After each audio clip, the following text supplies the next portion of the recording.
Okay, we're on our way from Twin Lakes to Independence Pass, which is at just slightly over 12,000 feet. We've been seeing quite a few mountain goats, or mountain sheep, I should say, along the road, so I thought I'd turn the camera on for a while. They're live ones, not dead ones. Live ones, that's right. Not roadkill, just along the road. We've also noticed that it seems to be quite a bit clearer this morning than it was last night, or yesterday maybe even, I should say, because I wasn't really on last night. Last night I was not feeling well, so I didn't do any recording or anything of that nature of the campground. But we ended up in a campground because the dispersed area that we wanted to go to looked like an RV park.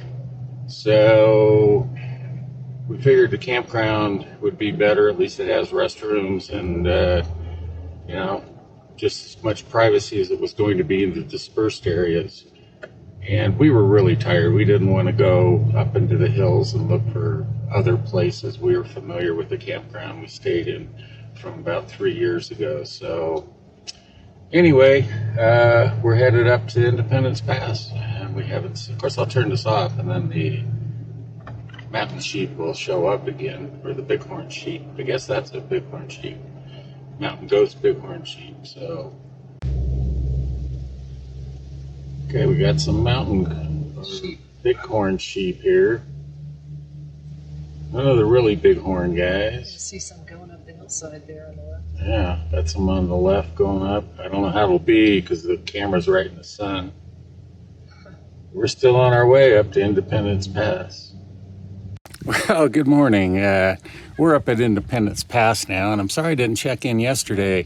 I really wasn't feeling too good yesterday, and I don't know if it was we forgot to have lunch. Maybe that was it. But anyway, didn't feel too good, and Independence Pass here is about a little over 12,000. I think it's 12,059 or something like that. And anyway, it's absolutely gorgeous up here. So let me give you a little view, and maybe the next time we are hoping to stop at a ghost town next. So we'll see, and check you in a little bit.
Okay, this is the ride down from Independence Pass.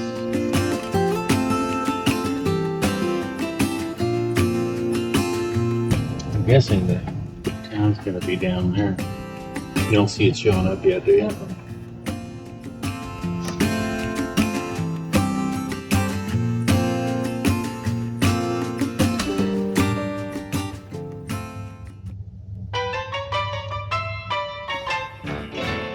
As we drove into the parking lot here at Independence Ghost Town, we took a look down, and it really didn't look like a whole lot was down there. And being at 11,000 feet, I wasn't sure I really wanted to or even could walk all the way down and then all the way back up. So I decided to send the drone in. Now, yeah, my drone skills are improving.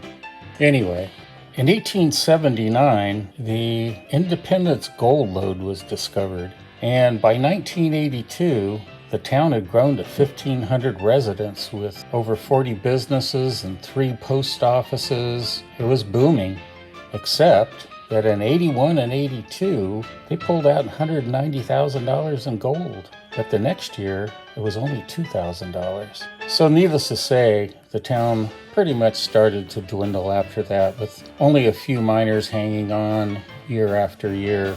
Until in 1899, Colorado was hit with one of the worst snowstorms, I guess, in their history, and the town was totally cut off from any supply lines. The miners were starting to starve, they were running out of food, and they decided to tear the boards off their houses. They made 75 pairs of skis, and they made it into a race to Aspen, 9 miles away, and the winner apparently was to get a ham sandwich. So after that, the town was pretty much a ghost town, with only one person remaining until 1912, and then the town was vacant.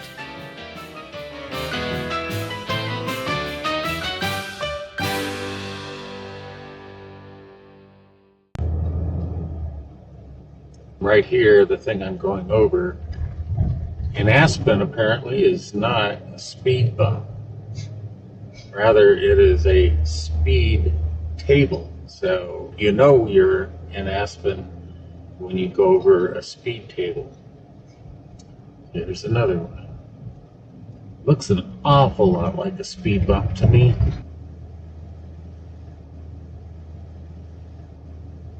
Alright, so right now we're walking up into Ashcroft Ghost Town.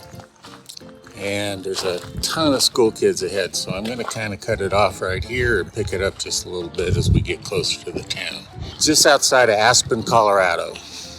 All right, so here's a sign that kind of gives a history of Ashcroft, and you can pause it and read it. It's basically, the mining town was formed in about 1880, and it was a silver mining town. In 1893, there was a silver market crash. It had something to do with the government bolstering the prices for silver, and I think it was Teddy Roosevelt canceled the act, and a lot of silver mining was stopped, or towns that had silver mining kind of vanished at that time.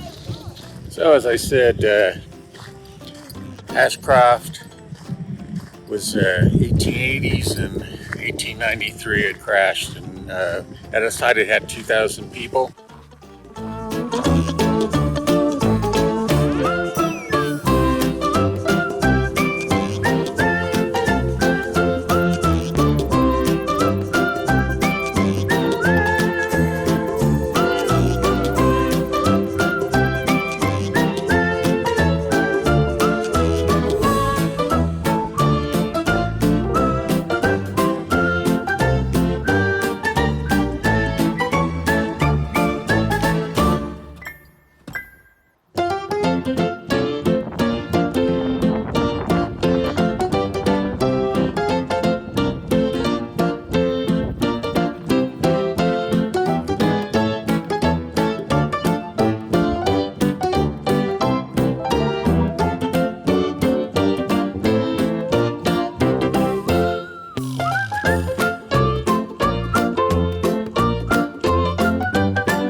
Apparently, Ashcroft averaged about 18 feet of snow a year, and for insulation in the cabins, because it was cheap, they would use burlap and newspaper.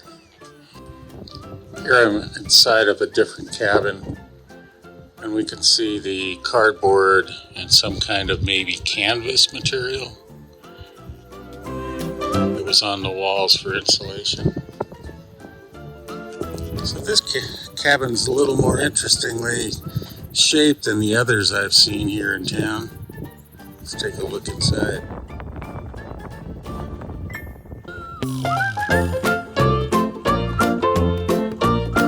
Oh, anyone need a bed for the night? big timbers up here. Okay, here's one of the bigger buildings. I didn't really even see a sign for it as to what it is or was. So let's go in and take a look.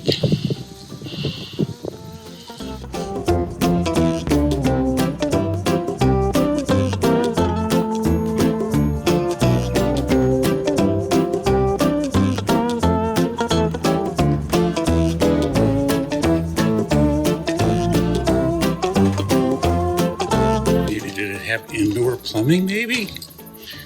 Oh, we can go up to the second floor. Whew, I tell you, at about 9,800 feet, you can sure get your windpipes pumping. So hopefully this is the restoration. Who knows? Okay, so that was Ashcroft Mining Town, and I hope you guys enjoyed it. Pretty interesting. It was the second town we stopped at. We didn't walk into the other ghost town. It was up at about close to 11,000 feet. Anyway, we're going to be on our ways now pretty much to our next camping spot, which is going to be, well, we're not sure. It kind of depends on the time of the day. But I hope you've enjoyed the Ashcroft Mining Town. It is just out of Aspen, so it's not real difficult. Although in Aspen, we may talk about this later with Carol. She went in at a little, like, kind of Starbucks thing, but it's not Starbucks, privately owned. And her coffee, sorry for the wind, folks, but her coffee was $7 for like 12 ounces. And she got two regular kinds of scones, a berry scone and a savory scone, and the total was like 33 bucks. You know you're in Aspen when. Anyway, all right, we'll probably see you at camp tonight. Maybe before. All right, we're on, is it Colorado 10? Yeah, 10 north. 10 north. Just close to the gates of Lador at Dinosaur National Park. It's a beautiful drive. So anyway, this goes up into this canyon that's up here on the right side. It's called Irish Canyon. We're going to be camping out here somewhere. We don't know where yet. And mark some areas that are possible. So still driving up 10, but I thought this rock formation was interesting. Irish Canyon Campground. We may try this, folks. There's nobody here, which we like. That's always nice. It's probably free, which we like. Oh, there is. No, that's just a trash can. I know, it looks like somebody's. I thought a 10 or something. Yeah. At least I know I was right, that it was a campground when I marked it on that map. There is somebody here. Well, what about that first one that was closer to the highway? It might get sun longer. Yeah, that's true. Not like there's a bunch of traffic. This one right here? Yeah. It looks pretty level.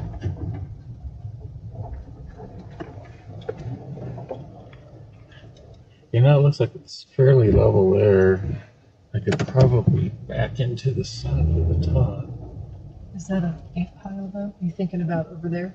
Where's an ant pile? I'm not sure. I wasn't sure if it was an ant pile up. We could get out and look.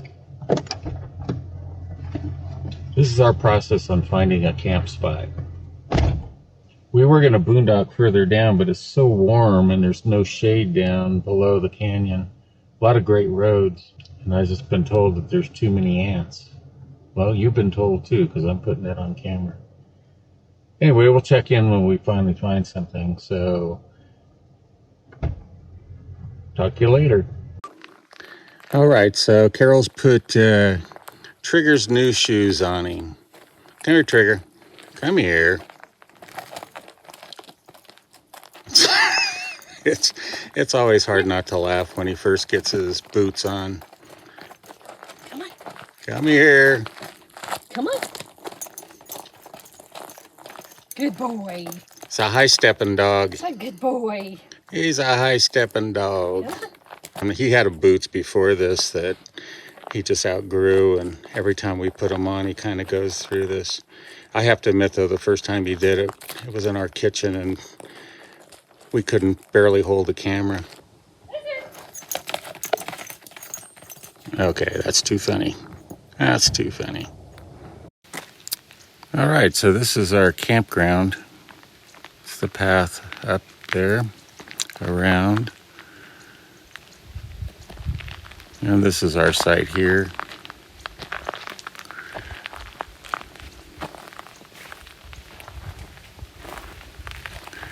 Anyways, a really nice site, very secluded here. Of course, you can't really see. We're looking back away from any campsite, so there are other campsites that could have been closer, actually. Regardless, it's a pretty nice campground.